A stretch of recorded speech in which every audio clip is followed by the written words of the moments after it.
এই যে শাকটি, এই শাকটা কে কী নামে চিনে আমি জানি না, তবে আমি চিনি হচ্ছে এলাঞ্চার শাক হিসেবে।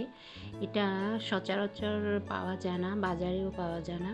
এটা ক্ষেতের অথবা কোনো ধান ক্ষেতের জমিনের আশপাশে এটা পাওয়া যায়। তবে হয়তো পরিষ্কার জায়গা দেখে আসলে তুলতে হবে। আমার এই শাকটা ভালো লাগে, এই জন্য আমি তুলে নিয়ে এসেছি। আর অন্য পাশে আমি মুরগি রান্না করছি। আর আমার কাছে স্পেশাল হচ্ছে এই শাকটা ভাজি। আজকে রান্না হচ্ছে মুরগি, আর অন্য পাশে হচ্ছে শাক ভাজি করছি।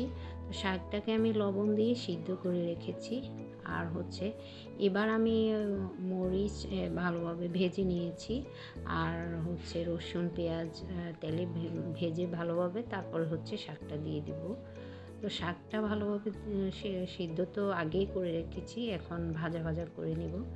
আর মরিচ ভেঙে শাকটা গরম ভাতের সাথে খেতে আমার কাছে দারুণ লাগে।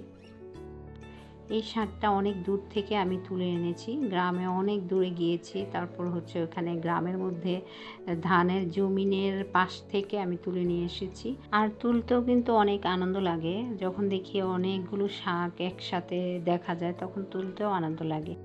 এখনকার ইট পাথরের দালান কোঠার মধ্যে আসলে আমরা মানুষ বন্দী হয়ে আছি।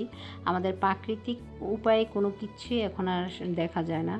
সব কিছুই আসলে আমরা ইট পাথরের শহরের মধ্যে আবদ্ধ করে রেখেছি। প্রাকৃতিক খোলামেলা পরিবেশ বা সেরকম আনন্দ আলো বাতাস এখনকার সচরাচর দেখা যায় না।